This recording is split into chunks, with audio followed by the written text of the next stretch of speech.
Olá, alunos, tudo bem? Iniciando mais uma aula do nosso módulo do curso de Mecânica dos Sólidos, nós vamos falar hoje sobre análise de tensões multiaxiais, ou seja, tensões e deformações no plano bidimensional e tridimensional e como elas se interagem.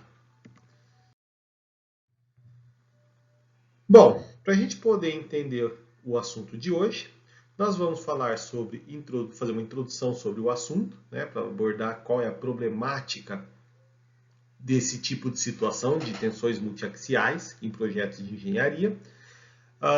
Vamos falar sobre o estado multiaxial de tensões e suas propriedades mecânicas relacionadas a isso.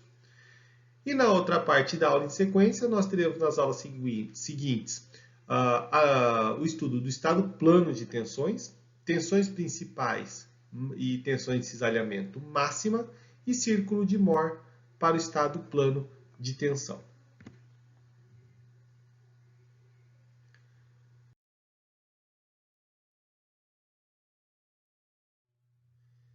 Bom, por que é importante a gente estudar esse tópico de hoje? Principalmente para vocês que são da área de engenharia ambiental. Ela tem uma grande aplicabilidade, né?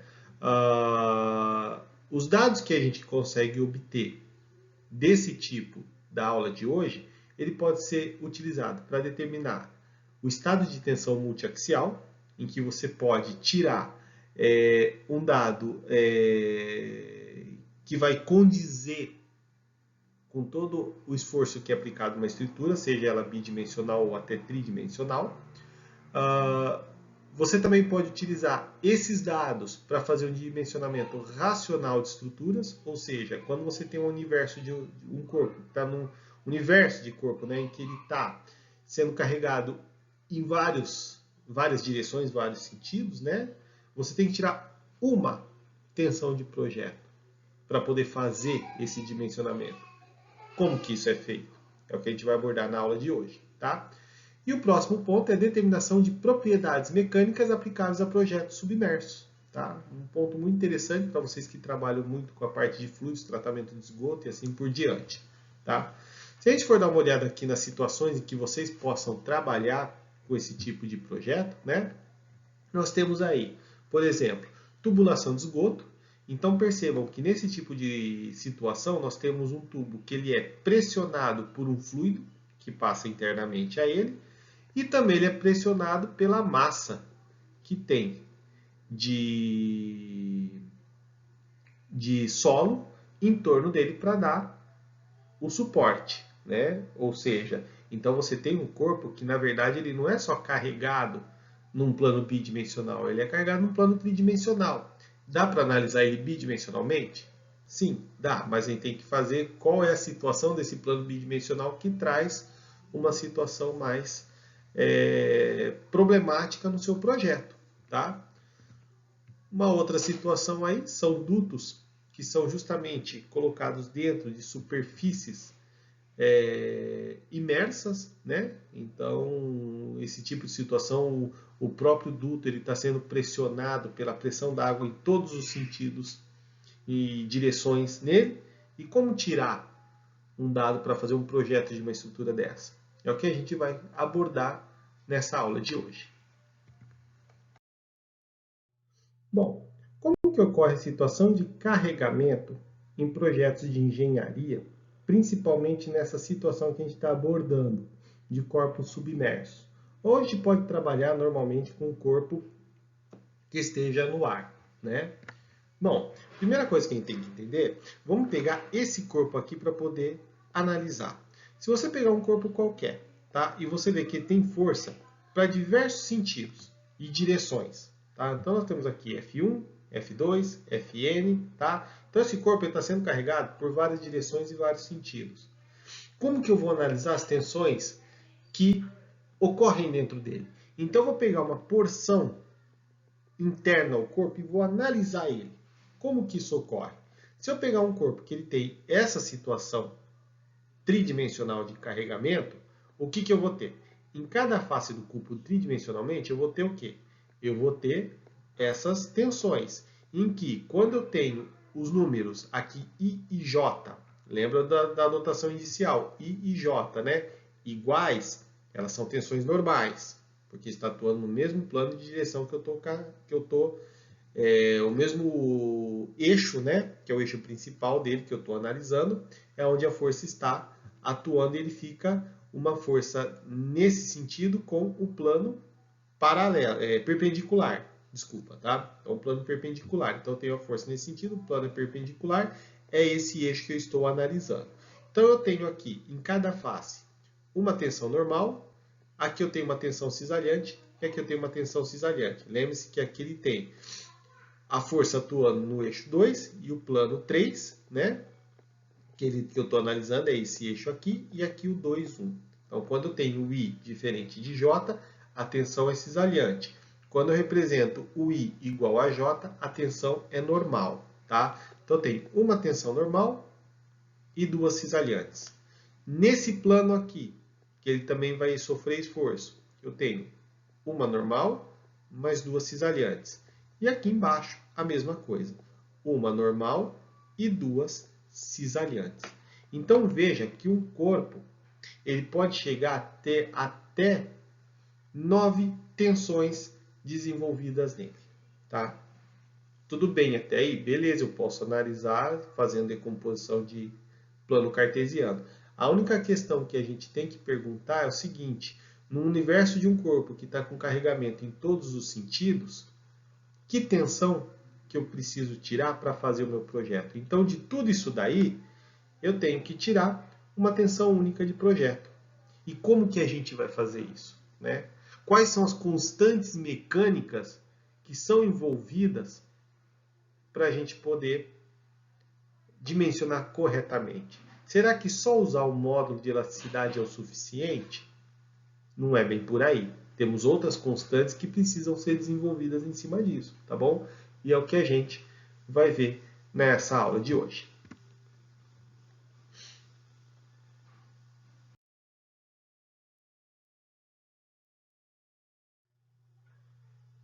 Bom, então a primeira coisa que a gente tem que entender aí é a lei de Hooke, tá? O que a lei de Hooke é? Ela é uma relação direta entre tensão e deformação específica no corpo. Quando a gente teve a primeira aula de mecânica dos materiais, 2 aulas atrás, eu falei para vocês que a relação entre tensão e deformação específica formava uma reta linear e que a gente representava pela letra E. Essa letra E a gente chama de módulo de Young ou módulo de elasticidade transversal, representado pela letra E, certo? Só que essa relação só é válida enquanto o corpo não sofrer rupturas internas. Quando que um corpo sofre rupturas internas? Quando ele sai da zona elástica e passa para a zona plástica, quando ele começa a ter seu primeiro escoamento do material, né? Quando ele entra nessa região, então ele perde sua integridade material, ou seja, a conexão entre os átomos que promove essa tensão, coesão mais perfeita, ela sofre uma pequena ruptura. Quando isso ocorre, o modo de elasticidade já não é mais o mesmo que era anteriormente, tá? Então, na lei de Hooke, nós tínhamos ali um corpo que, quando era carregado uniaxialmente, né, o que ocorria? Nós tínhamos tensão em uma das faces, na face 1, onde está a tensão que está sendo aplicada, né, que era representado por P, que é a força aplicada em relação à área, e sigma 2 e sigma 3 não sofrem tensões.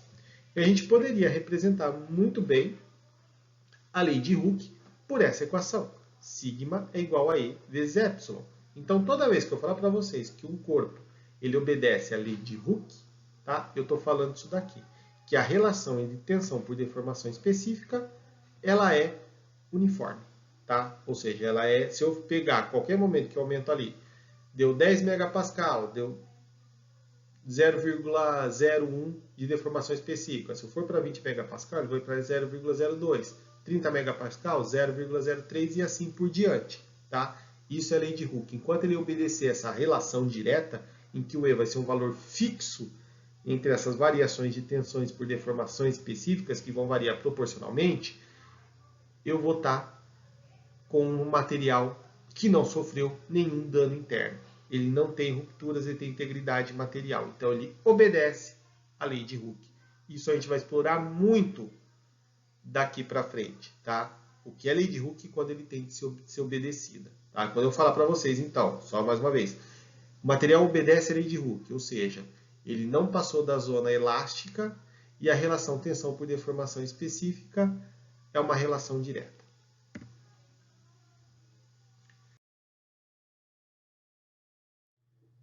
Bom, então vamos falar da lei de Hooke generalizada, tá? Lei de Hooke generalizada é um termo adotado para representar a equação constitutiva, tá? Aquela primeira lei de Hooke também é uma equação constitutiva que caracteriza o material, só que ela caracteriza num plano único.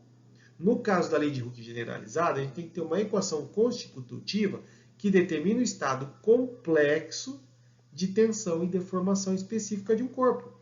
Tá? Ou seja, porque você não vai ter só uma direção de tensão. Você vai ter agora um estado multiaxial, vários planos tendo tensões. E como trabalhar com isso? Né? Bom, nesse caso aqui, se eu pegar aquele cubo que a gente pegou lá no começo da aula, tá? Transformar ele para cá, então a gente vê aqui que cada plano ele vai ter 3 tensões, sendo que é uma normal e 2 cisaliantes, tá? E quando a gente vai analisar essas tensões no corpo, ele não é que nem na figura anterior, que eu só tenho tensão em uma direção.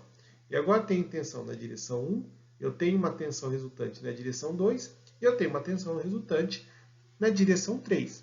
Tá? Nesse caso, se a gente vai fazer essa equação constitutiva, ela é representada por essa equação aí de baixo. Essa daqui é a nossa equação da lei de Hooke generalizada.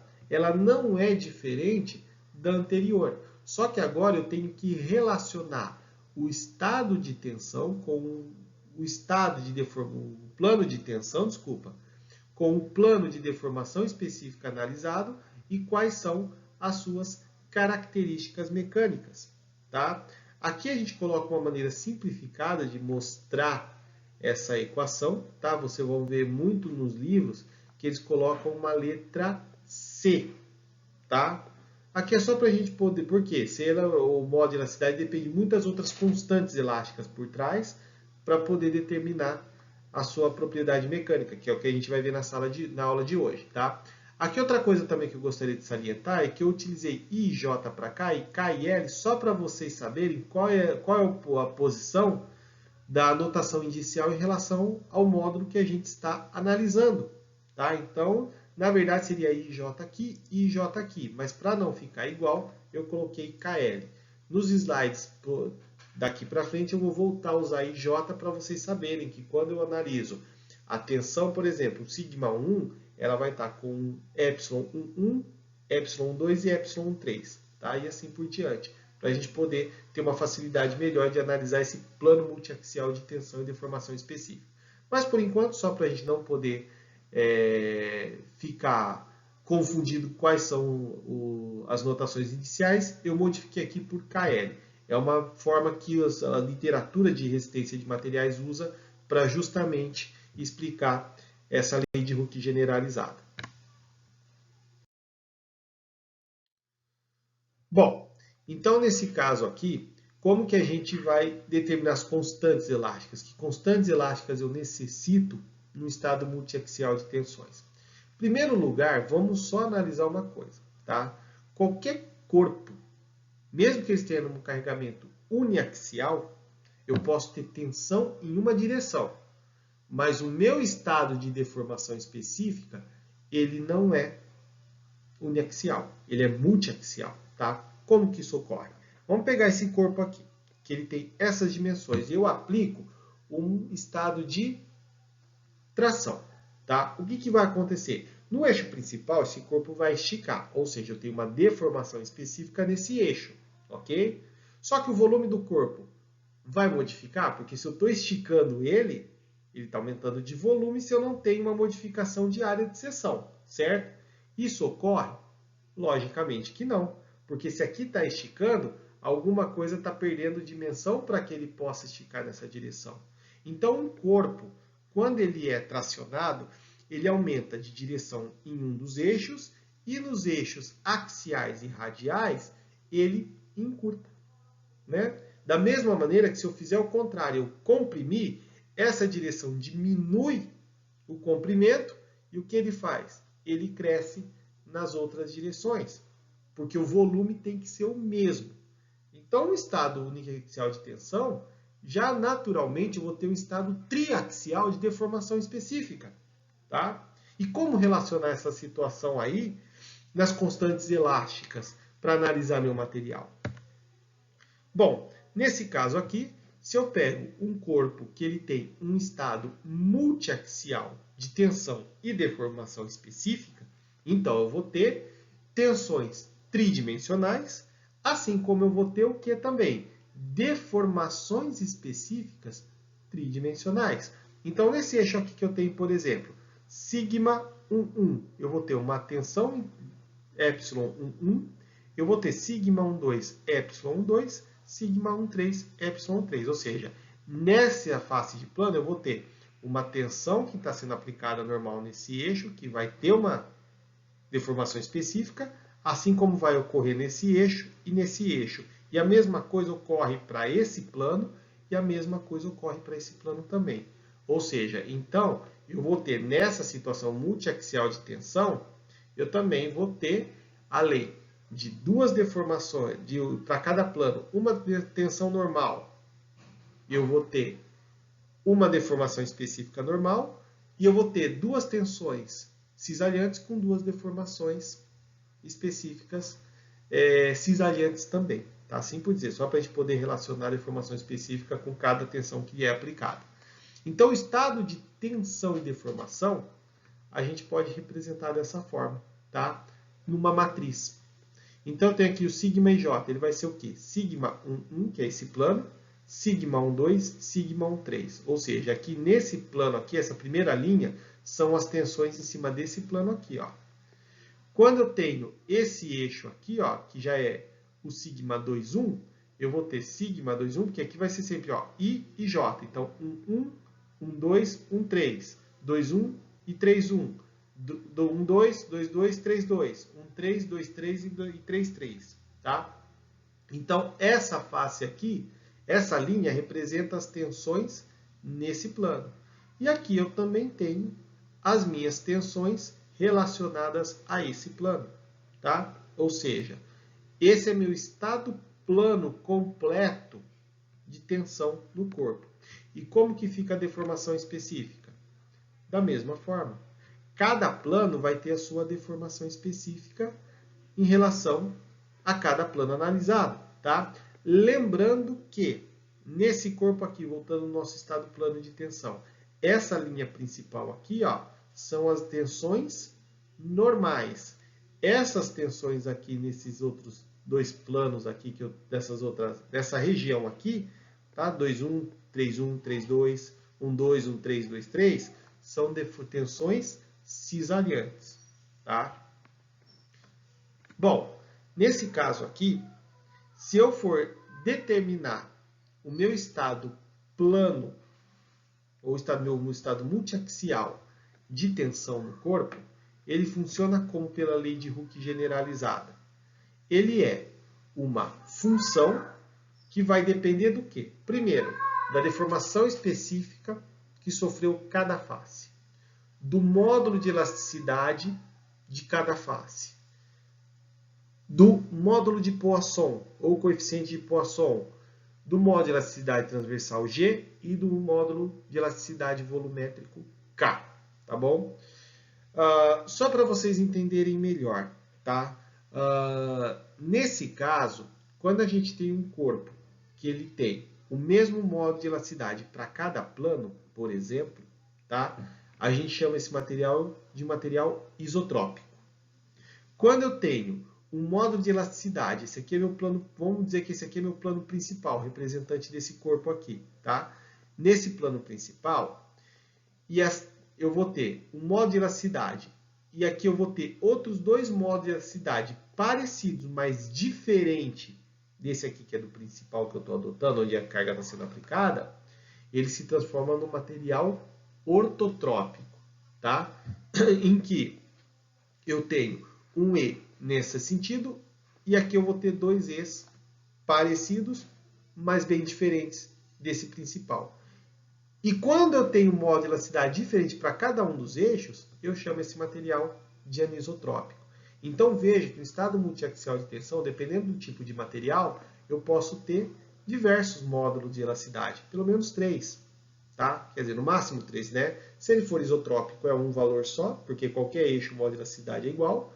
Se ele for ortotrópico, eu vou ter 2.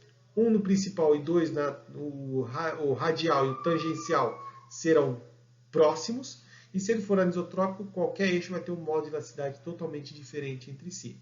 A mesma coisa vai ser referente ao nu, ao G e o K. Tá? Então, deixa bem claro isso para vocês, como que funciona esse estado multiaxial de tensão e as suas constantes elásticas.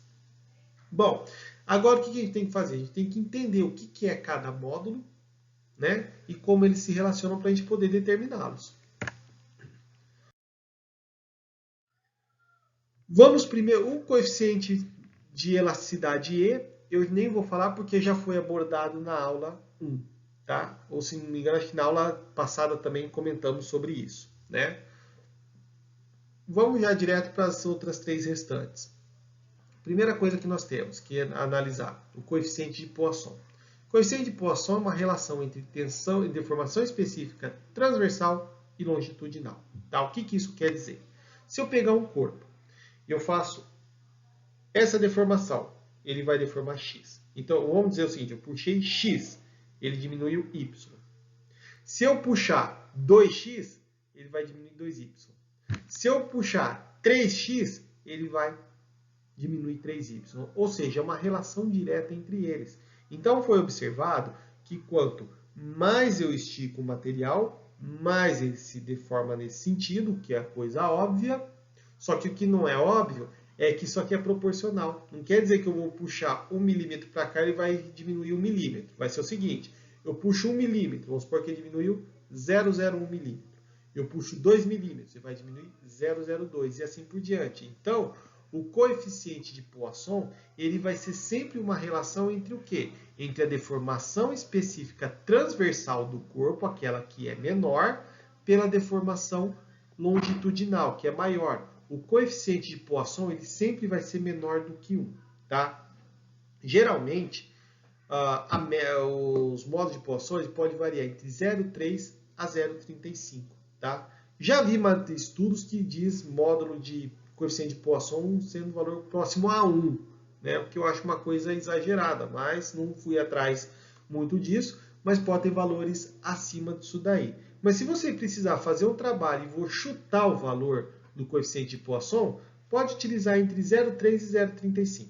0,3 é quando ele está mais próximo de materiais ideais, né, tipo metal, por exemplo, e 0,35 ele começa a ser um pouquinho menos ideal. Que aí você pode jogar aí para um material plástico, polimérico, né, e assim por diante.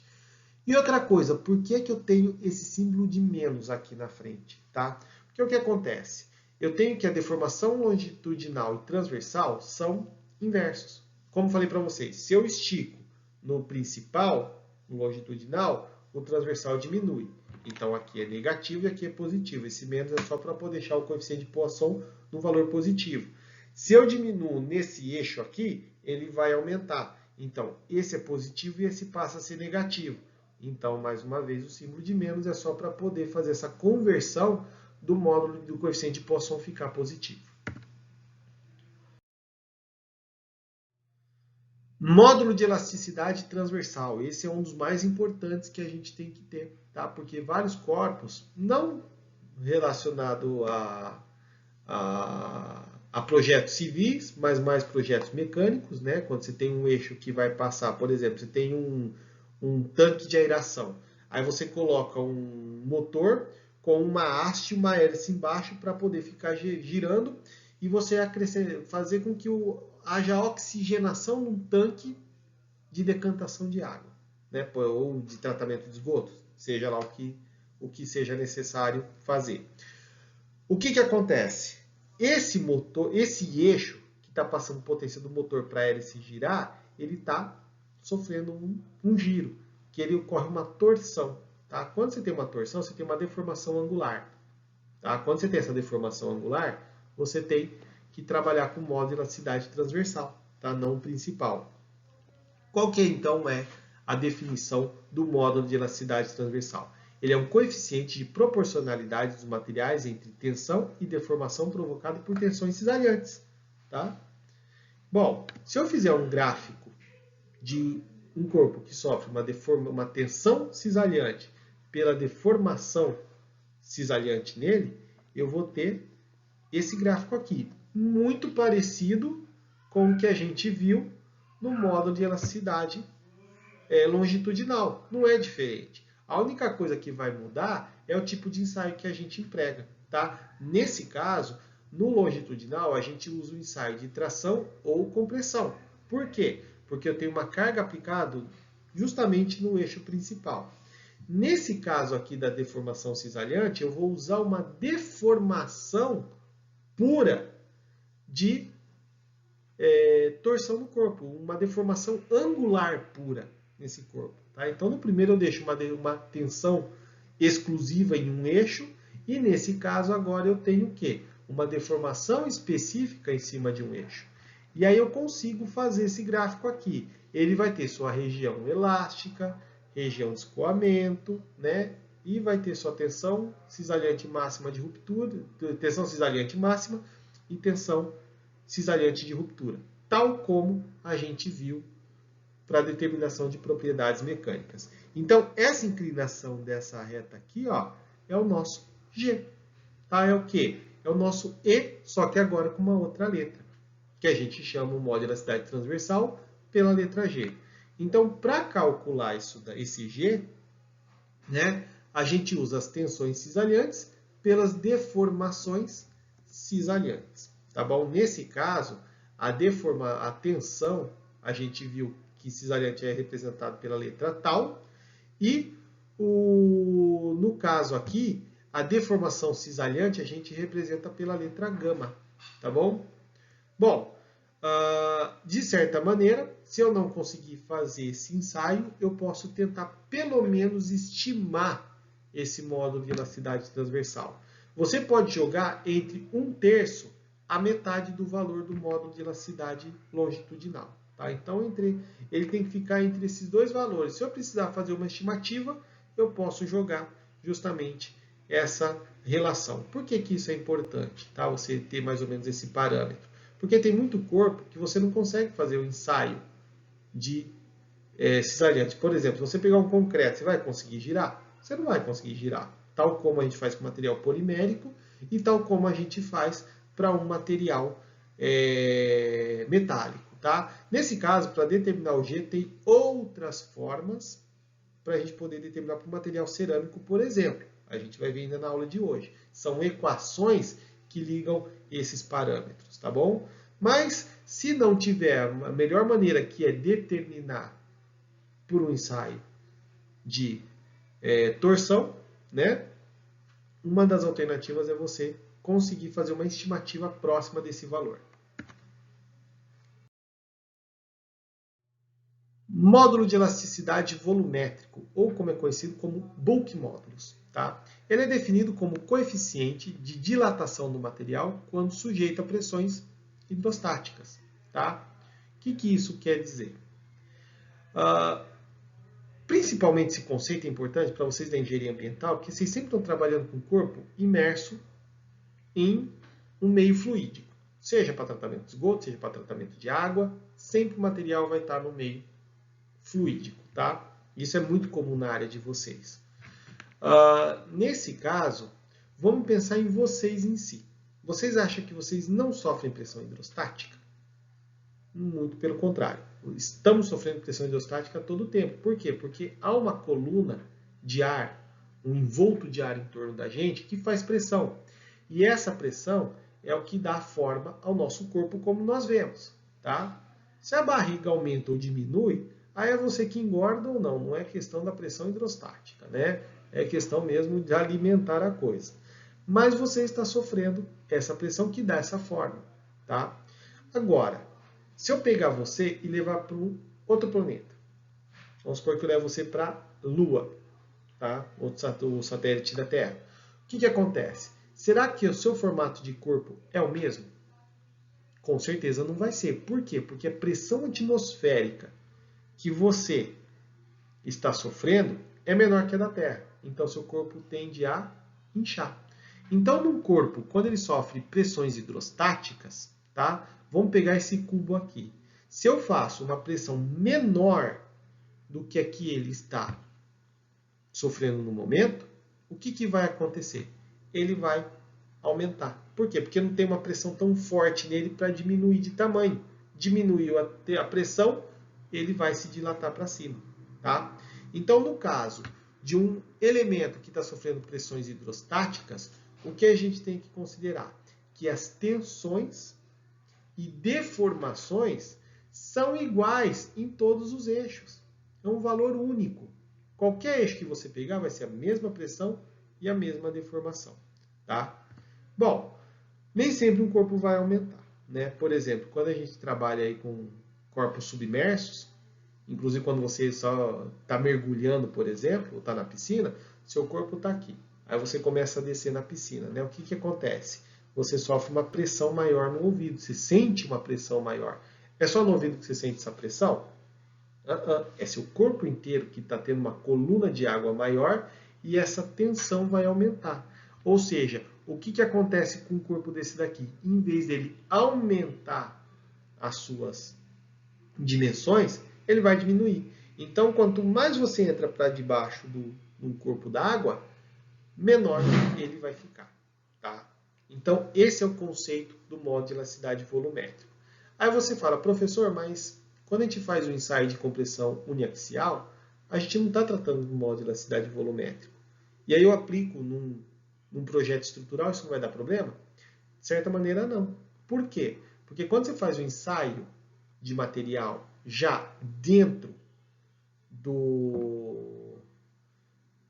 como é que a gente chama? Já dentro de uma pressão, que é a pressão atmosférica, ele vai para a mesma pressão. Então, o modo de elasticidade volumétrico não vai ter problema nenhum.